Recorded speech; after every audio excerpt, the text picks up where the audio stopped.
Ayan guys, nandito tayo sa Greenland Subdivision sa Cainta. Pupunta kami sa Plato Ni Juan. Kain tayo ng PANCIT. Again, from.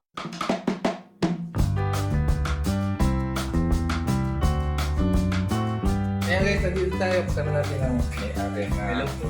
Plato Plato Ni Ni Juan. Ayan, so ngayon lang kami napupunta dito. And sinay namin yung PANCIT kasi nakita namin sa internet. So ano ba talaga yung PANCIT na nilila dito? Oo.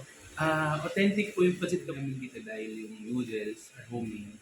And we make sure of to preserve the authenticity of the food. And to make sure na makuha talaga namin yung earthy flavor din talagang yung lasang probinsya. All the condiments, all the ingredients comes from Isabela province.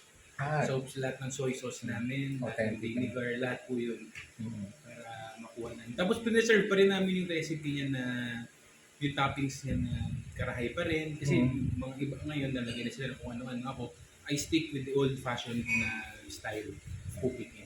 Ikaw talaga ang nag-ano na. Ako nag-establish ng recipe from there, tsaka ako pinasa sa kitchen. Parang heirloom to, ano? Parang heirloom recipe from Isabela. So, na-mention mo yung adjective na ginamit, sabi, earthy. So, parang ano siya, paano mo mag-describe yun? Kasi ako, tikman ko talagang parang fresh, authentic, and yun nga, hindi tulad ng ibang pancit na artificial. That's what I did sa pancit po namin. From the noodles, we make egg noodles, fresh egg noodles, tapos yung mga toppings po niyan. Yung iba po, sinasabi konti lang yung lechon karahay. Kasi ginagamit ko po ako, hindi po gumagamit ng frozen na baboy. Oo nga, Medyo konti lang talaga. Nasa taste nga talaga eh. Opo, kasi parang makuha. Pero ano ba talaga ang pagkakaiba ng lechon karahay? Lechon karahay at saka lechon kawali po, terms lang naman po, at saka yung way of cooking. Lechon kawali po kasi buboil mo siya, tapos after boiling, tsaka prito. Yung lechon karahay naman po, kailangan mo muna siyang i-room temp. Tapos ita-dry up mo yung skin, may process sa skin niya, ganyan. So yun yung authentic way dun sa Isabela. Ayun, sarap ah. Tsaka yung in-order ko yung pares. So kakaiba talaga yung experience yun. Dahil kung saan akong restaurant na umorder ng pares. And nasasabi ko kung talaga masarap yung pares or hindi. Pero dito talaga okay siya. Sarap ng experience. Ano lang, lalagyan lang ingredients, yung nadagdagan yung sili, yung sabaw, yung mga essential components dito sa pares. Bukod sa pares, di ba? Meron pa kayo? Meron po kami yung batil, no? Batil patong. Batil patong po. If I'm not mistaken, batil patong po na order niyo pala. Yung take out, take-out kami ng batil patong. Opo. Tapos, tawag dito, ang mas tayo rin po sa amin yung pinaupong manok. Next time po, pagbalik niyo. Parang gusto ko i-try yun. I-recommend ko po yun sa inyo, pinaupong manok.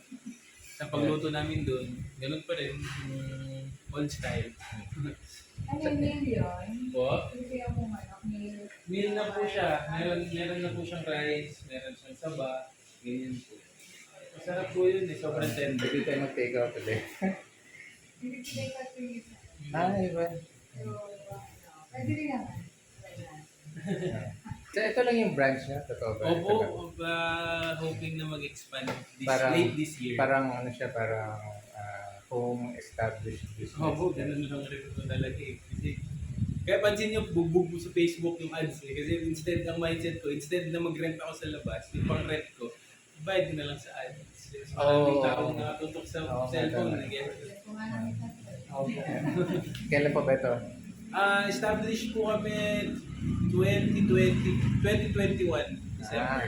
Parang 1 year after nung pandemic years. Tapos parang, buti at least hindi ka na naapektuhan ng Hindi na po. Pa-cool down na po ng pandemic. Yan ang pumasok. Nag-start po kami ng deliveries around the village. Tapos nung medyo okay na yung nag-wave na yung pandemic, rush.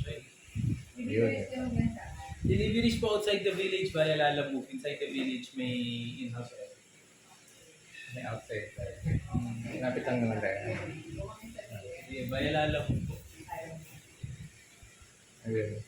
Ayun, maraming salamat. Thank you po. And babalik kami dito sigurado.